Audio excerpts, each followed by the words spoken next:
Bom, um pequeno resumo, então, o livro Nosso Lar, André Luiz se arrependeu, pediu ajuda, foi socorrido e começou a trabalhar lá em Nosso Lar. Ele trabalhava nas câmaras de retificação. Hoje ele vai falar do trabalho dele novamente nas câmaras de retificação. Ele já estava, então, contente, acabou o livro, mas ele estava meio... Ele caiu na rotina o trabalho, vai? Ele queria mais, ele queria aprender mais. Aí aconselharam ele, com os bônus horas que ele tinha adquirido no trabalho lá no livro Nosso Lar, que ele se inscrevesse no livro, no grupo Os Mensageiros, né? Então, nesse grupo, ele e o Vicente, que os dois são médicos, com o Aniceto, saíram lá do Nosso Lar e vieram numa excursão de aprendizado. Deram uma parada no umbral médio, num posto avançado, tiveram um grande aprendizado no castelo lá, junto do Alfredo, da Ismália, né? E aí eles chegaram na Crosta. Quando eles chegaram na Crosta, eles foram numa residência simples, num bairro do Rio de Janeiro, onde nessa residência simples tinha um salão. Uma viúva, ele e o marido, enquanto estava vivo, tinham montado uma pequena casa espírita na residência deles. Ele desencarnado, ela médium, com 3 filhas e um menino. Então nós acompanhamos uma reunião de evangelho no lar da família. Quando a família foi dormir à noite, os espíritos então usavam essa residência dessa senhora como uma oficina de Nosso Lar. Então os espíritos começaram a trabalhar e trabalharam a noite inteira. Durante o dia, o Aniceto, o André Luiz e o Vicente foram para o campo, uma chácara onde se planta laranja, banana, e lá aconteceu um monte de coisa. Então a gente viu os espíritos trabalhando durante o dia naquele ambiente de campo, né? de agricultura, né? E eles fazem um evangelho lá no campo. E então agora eles estão de retorno para essa casa no Rio de Janeiro, porque está para começar um trabalho espírita. Então, no dia anterior, teve uma reunião de evangelho no lar da família da dona Isabel. Agora, então, vai ter uma reunião espírita que vai vir gente de fora, vai vir espírito para ser socorrido. Nós vamos ver, então, o capítulo 43. Vamos lá, Sérgio? Os preparativos espirituais para a reunião eram ativos e complexos. Chegamos de regresso à residência de Dona Isabel quando faltavam poucos minutos para as 18 horas e já o salão estava repleto de trabalhadores em movimento. Observando com estranheza determinadas operações, fiz algumas perguntas ao nosso orientador, que me esclareceu com bondade.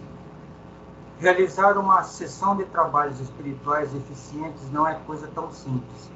Quando encontramos companheiros encarnados entregues ao serviço com devotamento e bom ânimo, isentos de preocupação, de experiências malsãs e inquietações injustificáveis, mobilizamos grandes recursos a favor do êxito necessário.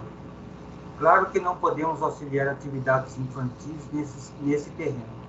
Quem não deseja cuidar de semelhantes obrigações com a seriedade devida, poderá esperar fatalmente pelos espíritos menos sérios, porquanto a morte física não significa renovação para quem não procurou renovar-se. Onde se reúnam almas levianas, aí estará igualmente a leviandade. No caso de Isabel, porém, há que lhe auxiliar o esforço edificante. Em todos os setores evolutivos, é natural que o trabalhador sincero e eficiente receba recursos sempre mais vastos. Onde se encontre a atividade do bem, permanecerá a colaboração espiritual de ordem superior. Olha quanta coisa tem nesse comecinho, tá? Então eles chegaram 6 horas da tarde na casa da Dona Isabel.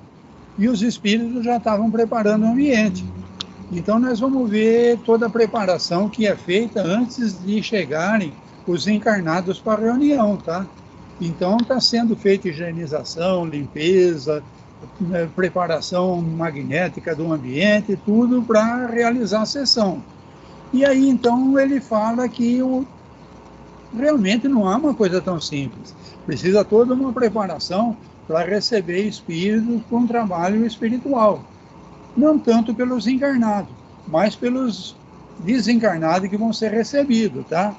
Então, se a reunião é feita com devotamento, bom ânimo, sem preocupação, sem medo de experiências esquisitas, inquietação injustificável, a espiritualidade mobiliza grandes recursos a favor do êxito da reunião. Então, você vai promover uma reunião, você tem que estar ciente que você vai estar assistido pela espiritualidade. Então, sem receio, tá? Confiança, né? Então, ele diz também que eles não podem auxiliar atividades infantis.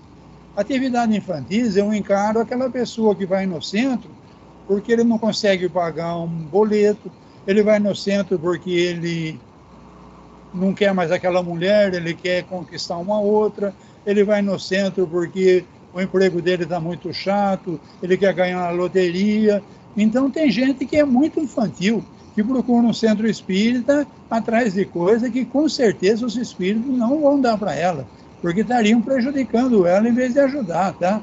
Então, se tiver a seriedade devida, necessária, então, fatalmente, pode esperar que vai ser atendido, tá? Agora, se for lá com esses desejos infantis, muita gente procura o centro espírita com esse desejo infantil. Não, eu vou no espírito, pedir para os espíritos, porque eu tenho certeza que eu vou conseguir. Primeiro de tudo, eu vou entrar em oração para me preparar para ser digno de, no futuro, vir a receber. Não vou pedir favor, tá? Que as leis de Deus, a gente sabe, nunca vão ser derrogadas, tá? Lei de Deus é lei de Deus, eu não tenho que estar pedindo favor para ninguém, tá? Eu tenho que me fortalecer, me preparar. Então, aí eu não sou sendo infantil, tá? Se eu não for infantil, então eu vou ser bem atendido. Agora, numa reunião onde o pessoal chegou com essa infantilidade, vai ser assistido por espírito infantil também. Então, vai ser aquele negócio. Você evoca de uma maneira estranha, você vai ser atendido por espíritos estranhos também, tá? Nada a ver com a codificação do espiritismo, com a renovação do evangelho, as lições de Jesus. Então, ele está falando aí, não é porque o cara desencarnou que ele já virou espírito puro, tá? Então, o espírito desencarnado tem de toda a categoria. Então, depende muito da gente quando chega numa reunião espírita, o que a gente está procurando numa casa espírita? Ajudar os outros? Ótimo. Conseguir favores pessoais? Olha, pensa bem, vê se você é digno disso, tá? Vamos lá, vamos continuar o estudo. Calara-se o bondoso amigo. Continuei reparando as laboriosas atividades de alguns irmãos que dividiam a sala de modo singular, utilizando longas faixas fluídicas. Aniceto veio em socorro de minha perplexidade, explicando atencioso. Esses amigos estão promovendo a obra de preservação e vigilância.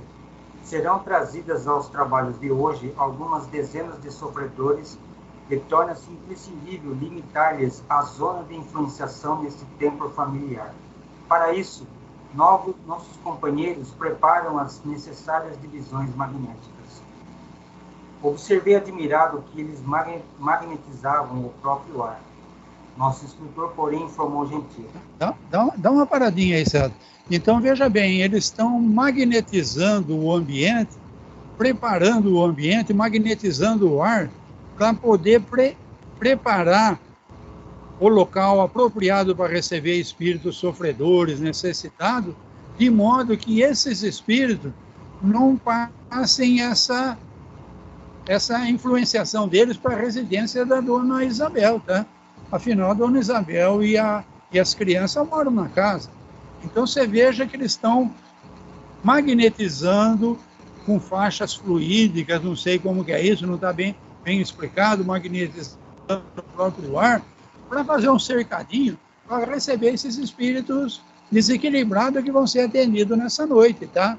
E nós vamos ver na frente que não é todo tipo de espírito que pode ser atendido nesse local, porque esse local também é um local de residência, tá? Então, a gente já viu em outros livros que tem trabalhos que são feitos em outros tipos de centro, onde o trabalho é mais pesado, vamos dizer, Então, você veja que foi feita toda uma preparação e nós vamos ver mais na frente que, mesmo assim, não é todo espírito que pode ser atendido numa reunião dessa. Vamos lá, nosso instrutor, então. Nosso instrutor, porém, informou gentil. Não se impressione, André. Em nossos serviços, o magnetismo é força preponderante. Somos compelidos a movimentá-la em grande escala. E sorrindo concluiu. Já os sacerdotes do Antigo Egito não ignoravam que, para atingir determinados efeitos, é indispensável impregnar a atmosfera de elementos espirituais, saturando-a de valores positivos da nossa vontade. Para disseminar as luzes evangélicas aos desencarnados, são precisas providências variadas e complexas, sem o que tudo redundaria em aumento de perturbações. Esse núcleo é pequenino, considerando do ponto de vista material, mas apresenta grande significação para nós outros. É preciso vigiar, não o esqueçamos. Então, a gente, quando chegava na casa de oração e via lá o seu Vilmar pedindo silêncio e até mais ou menos escandalizado com o bafafá que a gente fazia quando chegava. E cumprimenta um e brinca com o outro. Então, aqui nesse estudo, nós estamos vendo o que acontece. Os espíritos, horas antes da gente chegar, já prepararam o ambiente, já magnetizaram, já deixaram tudo de acordo. E a gente, quando chega sem o conhecimento que nós estamos tendo nesse livro aqui agora, a gente pode estar desfazendo a preparação que foi feita antes da gente chegar, tá? Então, valor positivo da nossa vontade. Então, isso daí, quando a gente chega num centro espírita, os espíritos fizeram a parte dele, mas o que é que eles esperam de nós? Então, elementos espirituais, saturando-a de valores positivos da nossa vontade. Então, tanto dos encarnados como dos desencarnados. Se você chega numa casa espírita com vontade de ajudar, de trabalhar em benefício do próximo, então você está fornecendo matéria para eles fazerem preparação de acordo, entendeu? E o objetivo é disseminar o evangelho para os desencarnados, tá? Então, os desencarnados que vão vir aí nessa reunião, vão vir para saber coisa do evangelho, tá? Então, é preciso vigiar, não o esqueçamos. Vamos lá, vamos continuar. Nosso instrutor, porém, informou gentil. Desculpa, passei. Enquanto as atividades de preparação espiritual... Enquanto as atividades de preparação espiritual seguiam intensas, Dona Isabel e Joaninha, noutra ordem de serviço, chegaram ao salão, dispondo arranjos diferentes. Usaram largamente a vassoura e o espanador. Revestiram a mesa de toalha muito alva e trouxeram pequenos recipientes de água pura. A uma ordem de um dos superiores daquele templo doméstico, espalharam-se os vigilantes em derredor da moradia singela. Nos menores detalhes estava a nobre supervisão dos benfeitores. Em tudo, a ordem, o serviço e a simplicidade. Logo após, alguns minutos além das 18 horas, começaram a chegar os necessitados da esfera invisível ao homem comum. Olha aí. Dá uma paradinha aí. Então, veja bem. 18 horas, os espíritos já tinham feito a preparação deles. Aí que a Dona Isabel foi abrir o salãozinho. E foi espanar, e foi varrer. Mas os espíritos já estavam com praticamente tudo preparado. Eu pedi para você parar um pouquinho a leitura, porque esse capítulo aqui, esse parágrafo aqui, a uma ordem dos espíritos superiores daquele templo doméstico, espalharam-se os vigilantes ao derredor da moradia singela. Então, quem tem mediunidade sabe que são postos uns espíritos, tipo o indião fortão, uns espíritos que impõem respeito mesmo, tá? Do lado de fora do centro. Porque nesse local que vai ter o trabalho, não é qualquer espírito que pode entrar não, tá? Então nós já vimos nos capítulos anteriores que a residência da Dona Isabel já tem uma proteção fluídica. Isso nós vimos até na reunião de Evangelho no Lar. Mas aí agora é um dia de reunião de atendimento a espírito desencarnado. Então aí, para não vir inimigo, para não vir obsessores, gente que faz esses espíritos de escravo, os vigilantes estão a posto, tá? Então, ao derredor da moradia, já foi colocado os vigilantes. Vamos lá, vamos continuar, Celso.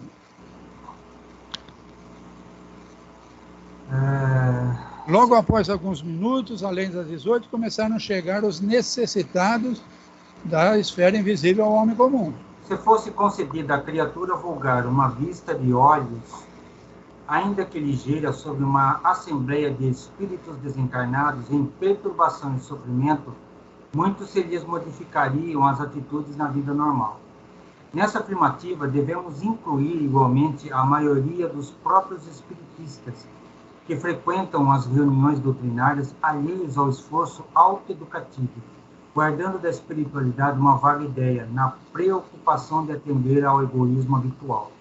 O quadro de retificações individuais após a morte do corpo é tão extenso e variado que não encontramos palavras para definir a imensa surpresa. Então, ele está falando dos espíritos que estão chegando para a reunião, tá? Então, eles estão chegando, nós vamos ver na frente aí, estropiado mesmo. Esquelético, com ferida, com chagas abertas. Então, e ele está falando que a gente que frequenta um centro, a não ser quem tem a clarividência, né? Quem não tem a clarividência não sabe quem está ali já esperando antes da gente chegar, tá? Então é que ele vai explicar mais na frente, mais pormenorizado, tá? Então os próprios espíritas não têm noção do que já tem ali naquele salão antes da gente chegar, tá? O ambiente foi preparado, esses espíritos já chegaram, então esforço autoeducativo, guardando da espiritualidade uma vaga ideia. Então a gente acha que sabe muito, por isso que ele está falando, um esforço autoeducativo. A gente nem procura estudar muito. Hoje, por exemplo, eu estou prestando mais atenção nesse livro, tá? Então eu já cheguei na reunião fazendo graça, fazendo piadinha. Então depois desse livro aqui eu vou prestar mais atenção. Eu mesmo, falando para mim, tá? Por quê? Porque normalmente quem vai no centro, como eu falei mais no começo, a preocupação maior é atender o egoísmo habitual, né? Pô, estou com uma dor, estou com uma indisposição, vou no centro hoje, tá? A gente não está pensando esse grande número de necessitados que está aguardando a gente lá já, tá? Vamos lá. Aqueles rostos esqueléticos... Aqueles rostos esqueléticos causavam compaixão. Chegavam ao recinto aquelas entidades perturbadas em pequenos magotes, seguidas de orientadores fraternais. Pareciam cadáveres erguidos ao leito de morte. Alguns se locomoviam com grande dificuldade. Tínhamos diante dos olhos uma autêntica reunião de coxos e estropiados, segundo o símbolo evangélico. Em maioria, esclareceu Aniceto, são irmãos abatidos e amargurados, que desejam renovação sem saber como iniciar a tarefa. Aqui, poderemos observar apenas sofredores dessa natureza, porque o santuário familiar de Isidoro e Cabel não está preparado para receber entidades deliberadamente perversas.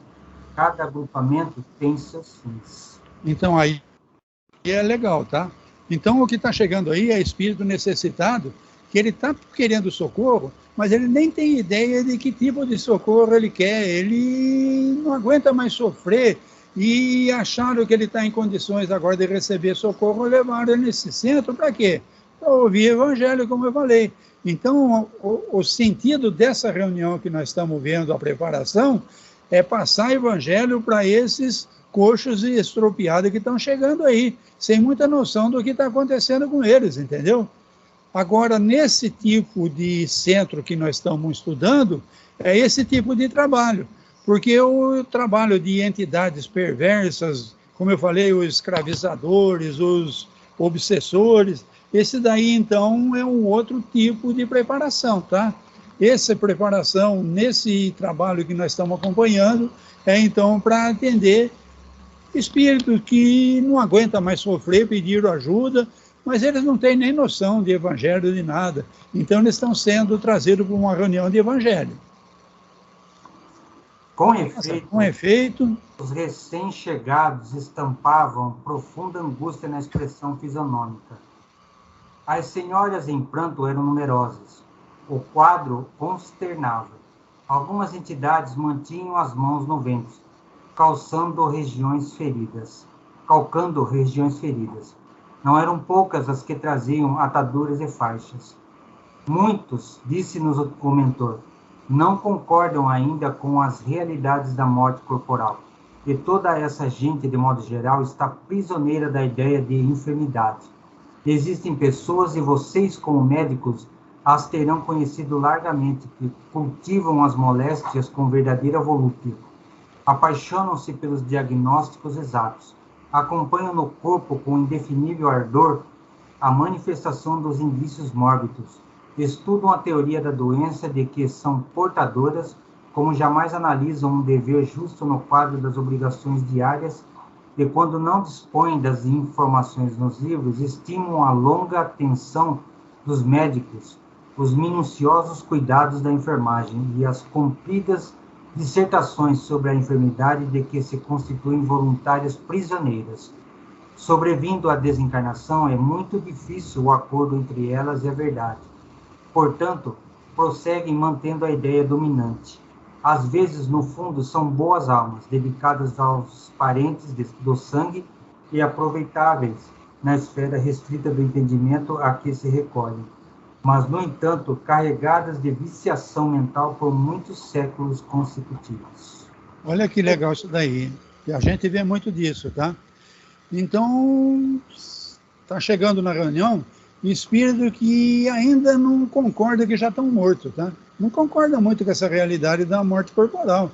Para eles estão doentes, estão com uma ferida, estão calcando lá a ferida, eles não sabem nem que morreram, tá?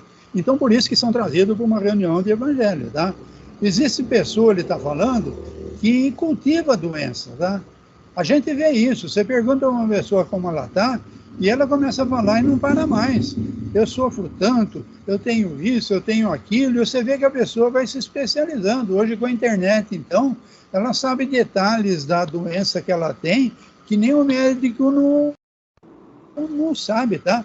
Então é até difícil para o médico fazer um diagnóstico correto, ou ver se aquilo é uma carência tão grande dessa pessoa, que essa pessoa, por uma falta de atenção, por um egoísmo, ela está muito preocupada com a doença dela, tá? E num caso desse ela morre e ela nem sabe que ela está morrendo, ela está ainda cultivando essa doença que pegou ela, né? E é difícil de curar uma pessoa dessa, tá? E ele está falando que nem sempre são pessoas ruins, muitas delas são dedicadas à família, tudo, mas uma viciação mental de muitos séculos, quer dizer, é uma coisa que vem de outras vidas, tá? Então, quando uma pessoa dessa fica doente aí, pode servir para a gente também, tá? Se a gente está reagindo contra a doença ou se a gente ficou todo contente que todo mundo agora vai prestar atenção em mim porque eu fiquei doentinho, tá? Então, existem pessoas assim, tá? Vamos lá, e num gesto diferente... Nosso instrutor considerou: demoramos-nos todos a escapar da velha concha do individualismo. A visão da universalidade custa preço alto e nem sempre estamos dispostos a pagá-lo. Não queremos renunciar ao gosto antigo. Fugimos aos sacrifícios louváveis. Nessas circunstâncias, o mundo que prevalece para a alma desencarnada por longo tempo é o reino pessoal de nossas criações inferiores. Ora, desse modo, quem cultivou a enfermidade com adoração submeteu-se-lhe ao império. É lógico que devemos, quando encarnados, prestar toda assistência ao corpo físico, que funciona para nós como vaso sagrado, mas remediar a saúde e viciar a mente são duas atitudes essencialmente antagônicas entre si. A palestra... Então, legal isso daí, né? Oi. Então, é legal isso daí, tá? Você tem gente que sofre muito porque está com uma unha encravada. E você tem gente que está com câncer avançado, estado terminal, e parece que não sofre tanto, tá? Então, ele está falando, você está com problema de saúde no corpo. É normal que você procure cuidar do teu corpo e se curar da doença. Mas uma coisa não tem nada a ver com a outra, porque essa viciação da mente é uma coisa antagônica, é uma coisa contrária a remediar a saúde, tá? Remediar a saúde, ok, eu estou com a unha encravada, vou fazer um curativo, vou num podólogo, vou dar um cuidado e vou curar minha unha encravada. Agora, a pessoa com a unha encravada começa, ninguém sofre tanto como eu não sei onde Deus está que me deixa sofrer tanto assim. Então, aí já partiu para viciação, tá? Então, uma coisa e a outra coisa. A gente, então, tem que prestar atenção para não cair nessa coisa que vem de longa data aí, tá? De outras vidas até.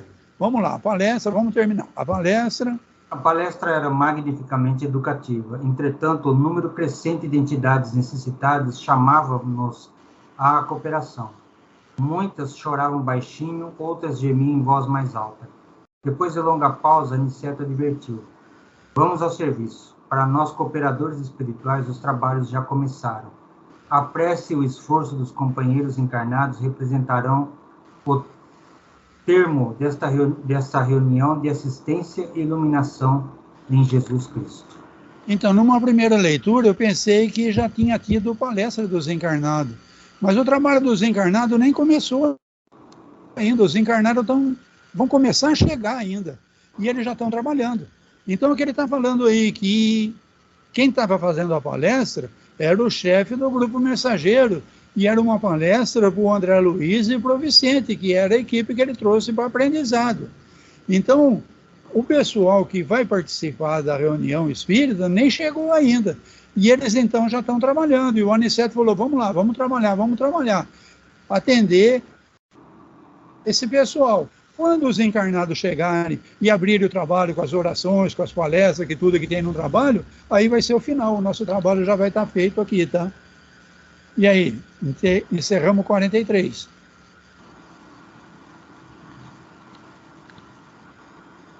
Eu tinha lido isso numa primeira leitura e eu não tinha ligado as coisas do jeito que eu liguei dessa vez, tá? E eu acho que tem razão, tá?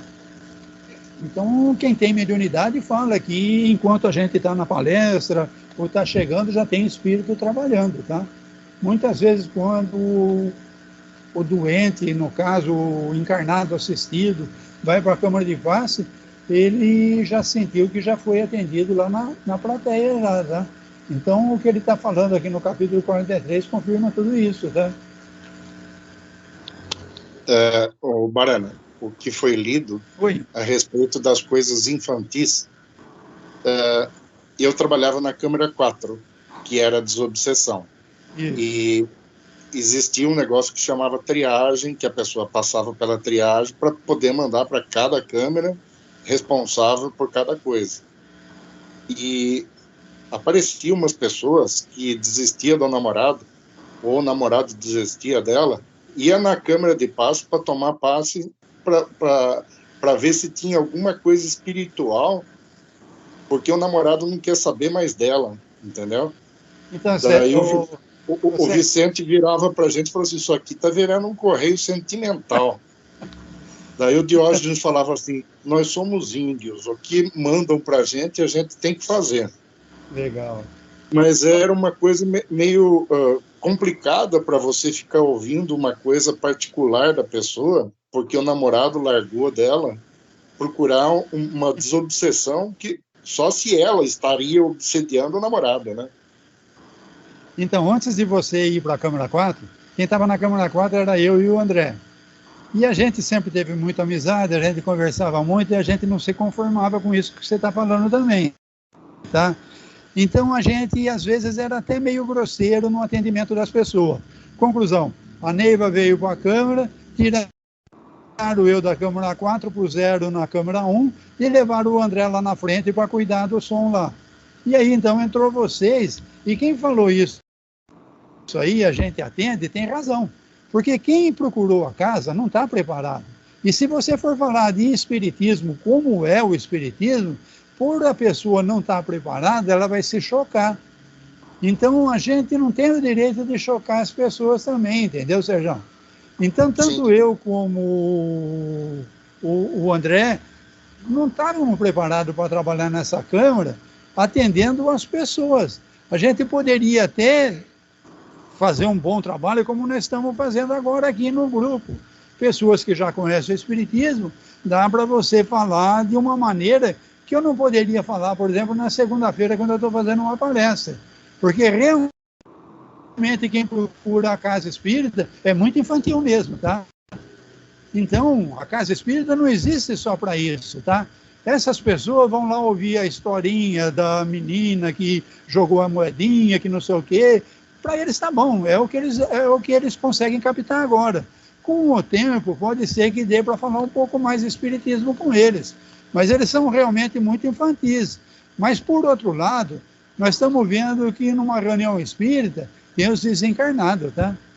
E os desencarnados, então, não estão ali para ouvir frivolidade, não. Eles estão ali para ouvir alguma coisa de evangelho, tá?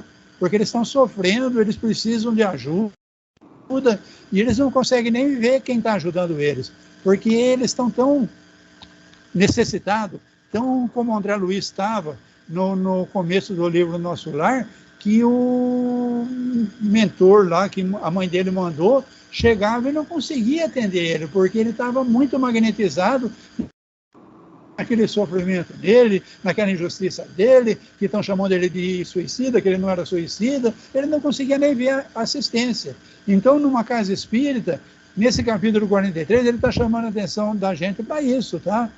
Os encarnados, nós vamos ver no 44, vai vir um doutor da lei aí, que sabe tudo de um monte de teoria, de livro que ele leu, e só está trabalhando o trabalho, entendeu?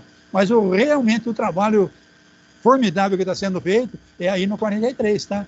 Desencarnado atendendo o desencarnado num ambiente propício, falando do evangelho. Legal, Sérgio? Isso que você falou para mim não é novidade não, tá? Eu fui tirado da Câmara 4 também, eu e o André, tá? Que nem odiosos falavam, como nós somos índios, o que passar para a gente nós vamos atender. Não vamos fazer desfeita de ninguém. Não, mas tá correto. Que é muito estranho, entendeu? Está correto, Diógenes, porque realmente a pessoa é muito infantil, tá? Então não adianta eu falar de física quântica com uma criança de 3 anos de idade. Ela não vai captar nada, tá? Está correto, está certinho, certo? Não pode desfazer da pessoa, nem comentar nada, tipo, toma o passe e vai andando, porque não tem o que falar. Se você tentar consolar uma pessoa dessa, você vai complicar mais ainda. Então, num estudo como esse nosso aí, que é a Sala 1, que é a turma mais experiente, tudo a ver a nossa conversa, tá? Mas perante o público de uma casa espírita, a gente realmente tem que fazer como o Diógenes falou, tá? A gente observa, fica assim e fica na nossa, tá? Não comenta nada, não. A gente conta a historinha do monge, do executivo. Um dia essa pessoa desperta e a gente consegue falar de espiritismo, de evangelho, no verdadeiro sentido com ela, tá? Mas por enquanto não estão preparados, não. São muito infantil mesmo. Beleza. Vamos no 44, que é a sequência, tá? No 44 nós vamos ver um que sabe tudo de psicologia, estudou tudo aí. Vamos ver. A paisagem de sofrimento desdobrada aos nossos olhos lembrava-me o ambiente das câmaras de retificação. Entendeu-se Aniceto com Isidoro e falou resoluto. Mãos à obra. Distribuamos alguns passes de reconforto. Mas objeteis, estarei preparado para trabalho dessa natureza? Por que não? Indagou o instrutor em voz firme. Toda competência e especialização no mundo, nos setores de serviço, constituem de desenvolvimento da boa vontade.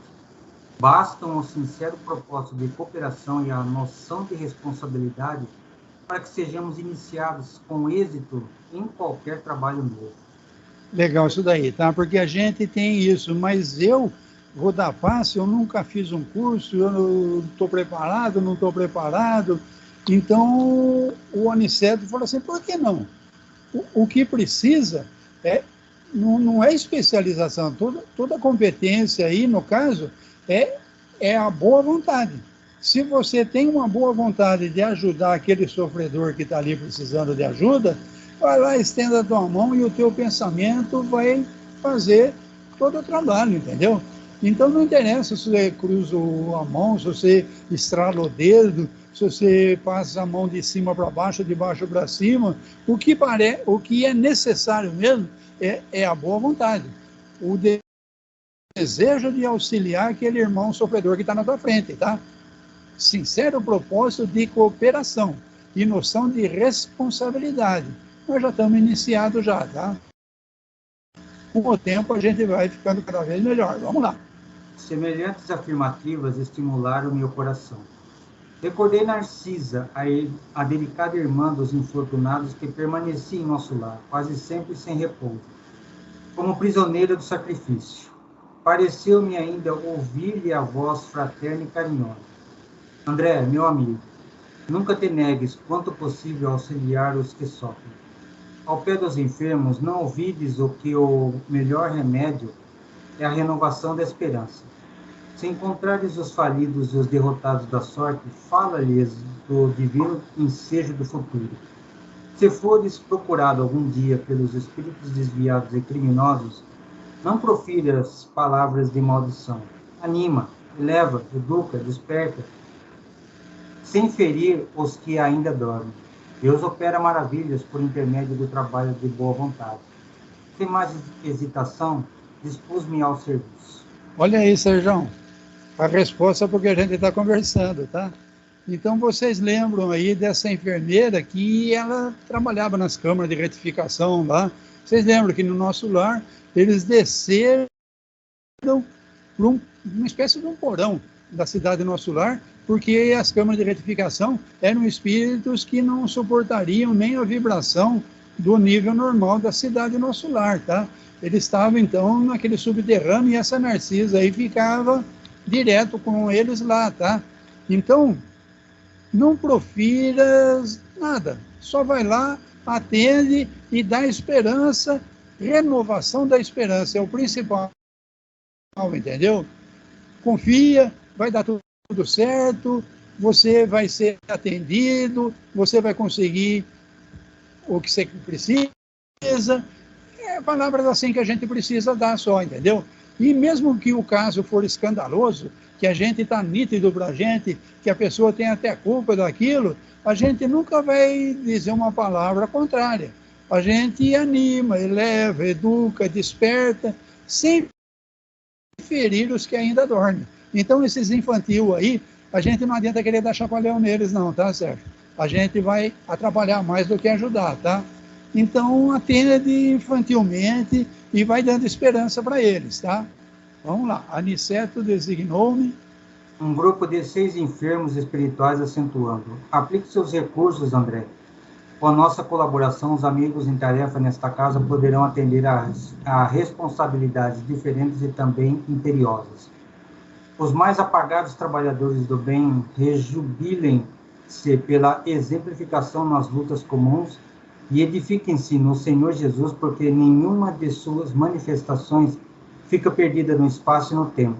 Naquele instante em que fora chamado a prestar auxílios reais, eu não recorria aos meus cabedais científicos. Não me reportava tão somente à técnica da medicina oficial a que me filiaram no mundo, mas recordava aquela Narcisa humilde e simples às câmaras de retificação, de enfermeira devotada e carinhosa que conseguia muito mais com amor do que com medicações. Então, o André Luiz é médico, né?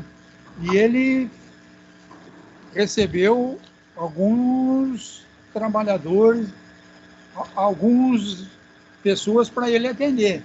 Só que ele, no caso, não foi usar os conhecimentos científicos de médico dele para atender. Ele foi, então, rejubile-se no Senhor Jesus. Então, vai lá, aplica o passe, fala de Jesus, dá uma esperança. Então, nada disso fica perdido no tempo e espaço. A pessoa que ouve falar de Jesus, aconteceu uma coisa magnética nela, tá? Então, sem ela perceber, ela começa a melhorar só com isso aí, tá? Então, ela leva o exemplo aí dessa Narcisa, que era uma enfermeira devotada, carinhosa, ia lá, limpava as feridas, limpava os excrementos, vômito, e atendia com amorosidade, tá?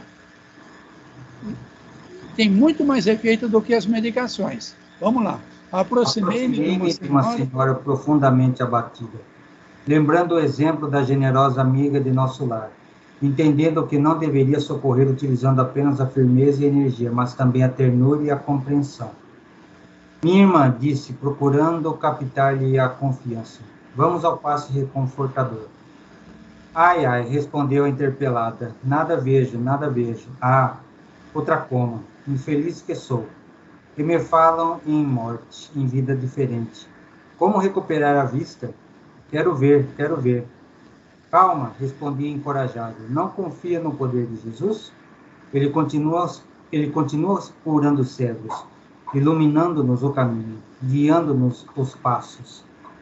Somente mais tarde lembrei que naquele instante olvidara a curiosidade doentia. Não pensei na impressão deixada pelo tracoma naquele organismo espiritual, nem me preocupei com a expressão propriamente científica do fenômeno, vendo apenas à minha frente uma irmã sofredora e necessitada. E à medida que me dispunha a observar a prática do amor fraternal, uma claridade diferente começou a iluminar e a aquecer-me a fronte. Olha aí que legal. Então, ele tinha conhecimento científico do médico. Ele sabia que um corpo com glaucoma vai ser muito difícil recuperar a visão. Mas ele, no caso aí, ele disse que ele superou aquela curiosidade científica que ele mostrou no começo do livro. Então, ele está aí com amorosidade, ele está com compaixão, com piedade desse espírito, aplicando o passe e falando, confia em Jesus. Jesus já...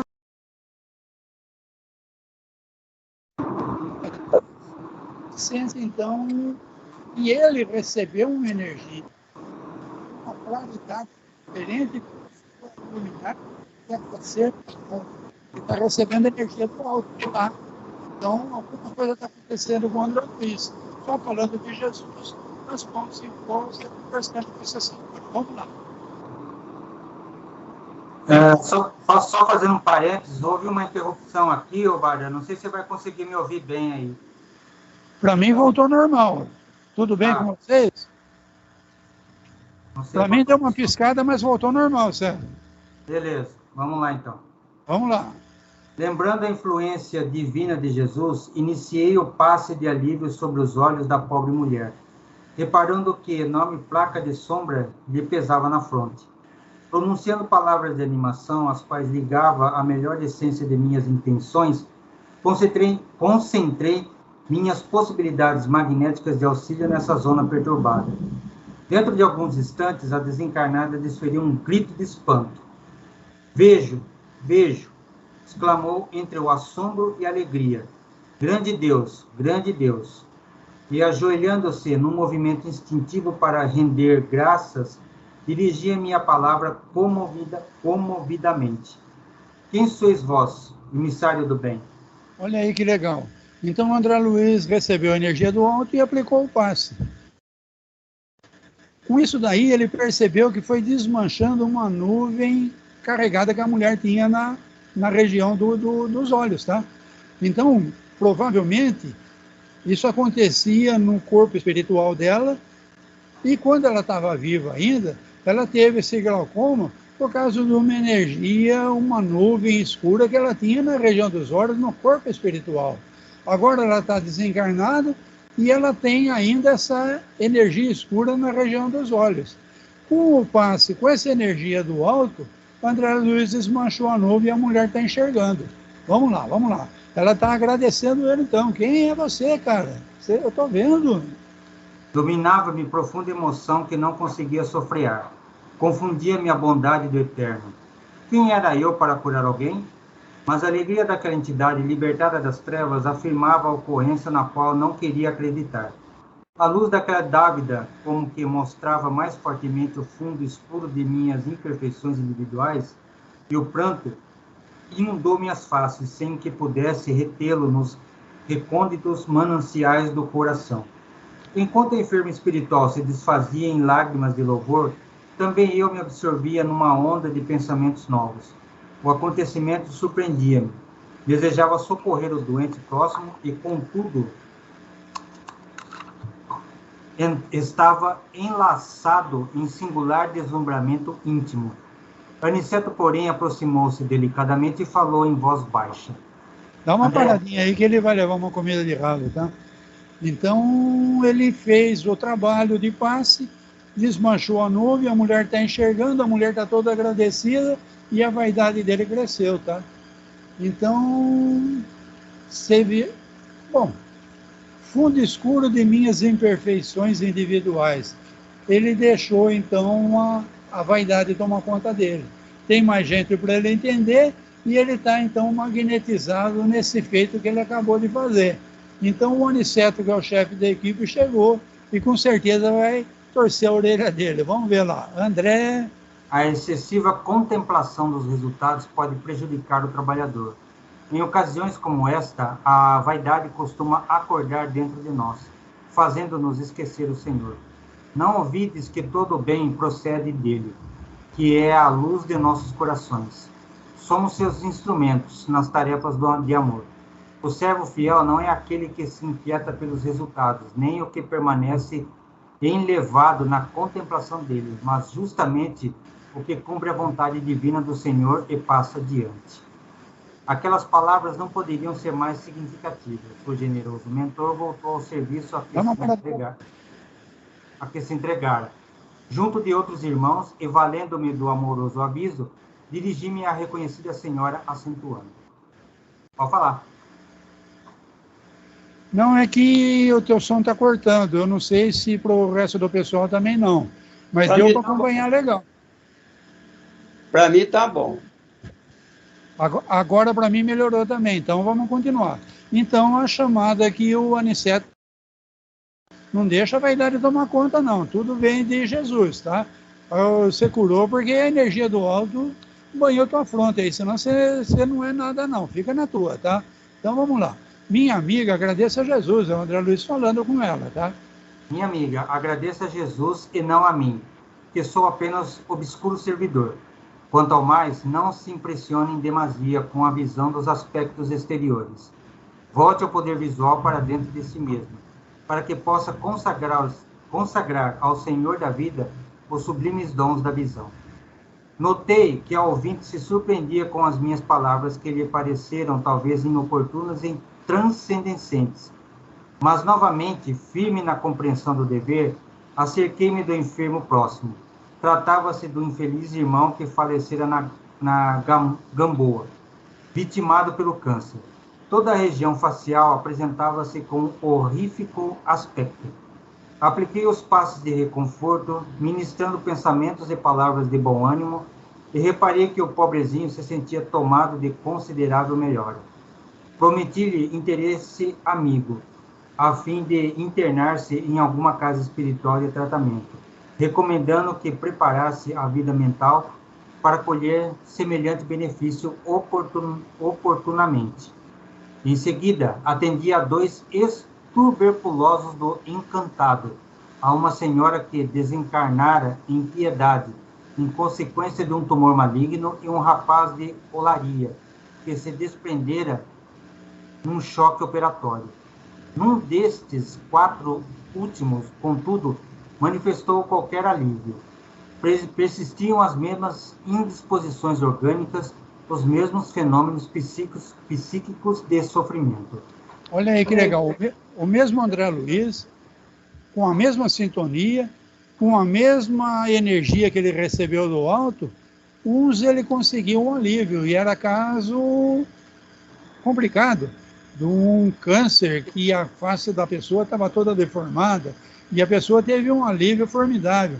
Mas esses 4 últimos que ele falou, que também são sofredores, não tiveram melhora nenhuma. Então, aí a gente está vendo que realmente não depende do médico que está aplicando o passe, depende do merecimento de quem está recebendo o passe, tá? Porque um passou a enxergar, outro teve uma melhora de um câncer na face, estava todo deformado, horrível aspecto, ele fala, e teve uma sensível melhora. Mas esses 4 últimos não tiveram melhora nenhuma. O André Luiz não é o mesmo? A energia do alto não é a mesma? Então, conclui-se que vai do merecimento do assistido, tá? Vamos lá, terminada a tarefa. Que me fora cometida, reuni-me ao nosso instrutor e Vicente, que me esperavam a um canto da sala. As atividades existentes, exclamou Aniceto, cuidadoso, se processam conforme observam aqui. Alguns se sentem curados, outros acusam melhoras e a maioria parece continuar impermeável ao serviço de auxílio. O que nos deve interessar, todavia, é a semeadura do bem. A germinação, o desenvolvimento, a flor e o fruto pertencem ao Senhor. Vicente, que se mostrava fortemente impressionado, observou. O número de entidades perturbadas espanta. Vemo-las em diversos graus de desequilíbrio, desde nosso lar até a crosta. Aniceto sorriu e falou em tom grave. Devemos esmagadora percentagem desses padecimentos à falta de educação religiosa. Não me refiro, porém, àquela que vem do sacerdócio ou que parte da boca de uma criatura para os ouvidos de outra. Refiro-me à educação religiosa íntima e profunda, que o homem nega sistematicamente a si mesmo. Legal, né? Então, não interessa se você curou 1, 2, 3 ou não curou nenhum. Você vai semear.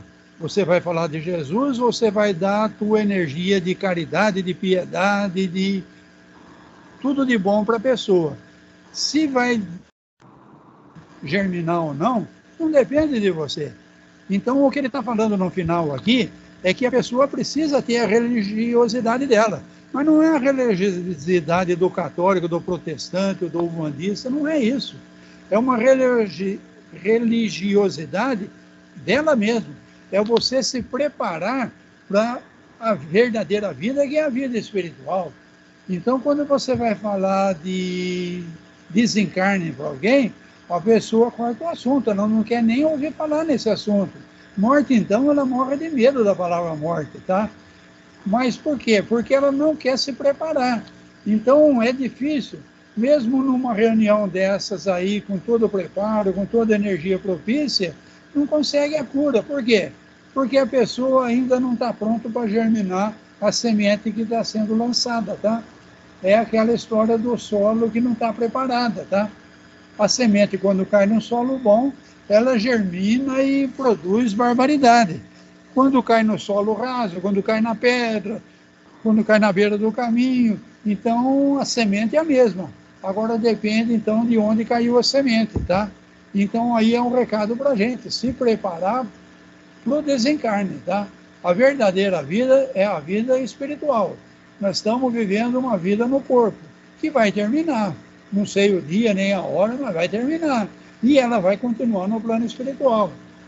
Então, eu já li o capítulo da frente, e o cara que sabe tudo é do próximo capítulo, tá? Mas hoje não vai dar tempo de falar dele, não.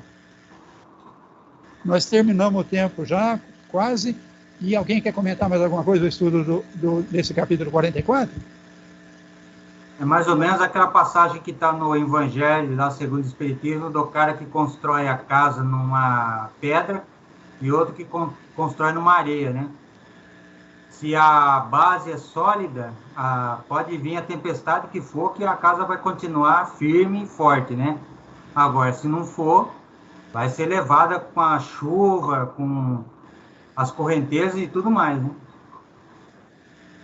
Boa, César. Então, vamos pegar esse exemplo seu, que é formidável, e falar o que é uma base forte, então. Base forte, para mim, é Jesus.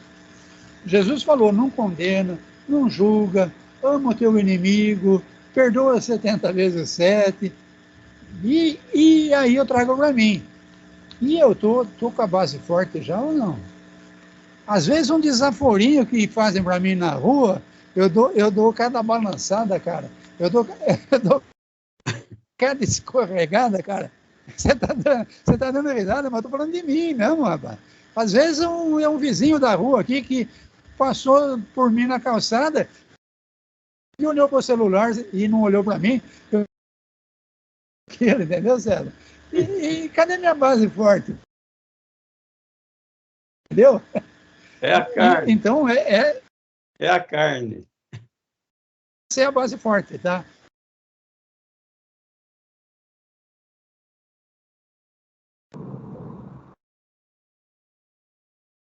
Quem que ia falando aí? É o Nelson?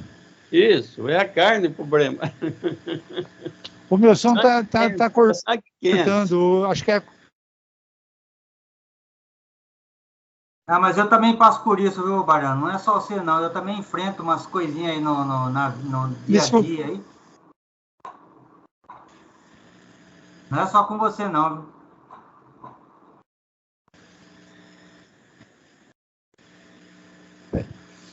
Então, eu acho que vocês estão falando desse assunto das escorregadas que a gente dá, mas o som está cortando muito, viu? Não estou entendendo direito, não. Eu comentei que o que você passa também eu passo no dia a dia, entendeu? No trânsito, qualquer fechadinha que me dão, entendeu? Já perco a paciência, quer dizer, a minha base ainda não está muito forte, ainda. Legal, é isso mesmo. A chuva aqui está forte. Vocês estão me ouvindo ou não? Eu tô. Tô ouvindo. Tranquilo. O César, também tá ouvindo? Então, o som do César está cortando para mim, mas deve...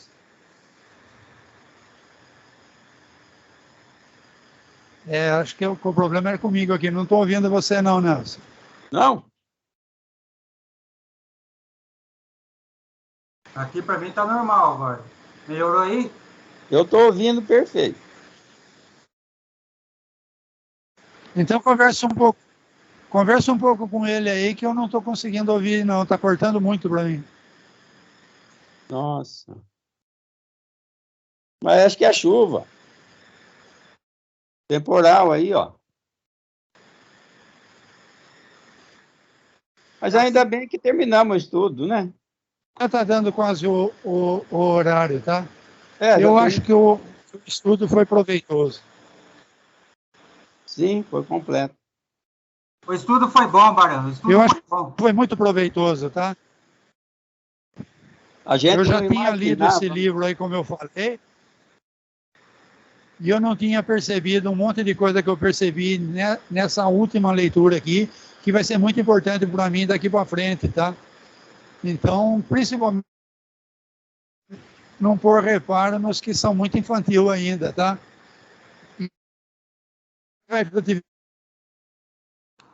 Problema meu, né? O Bariano, o seu som tá cortando aqui para mim. É o seu som. Acho que é algum problema aí no seu microfone, alguma coisa. Ele usa o computador, né? Acho que é isso, né?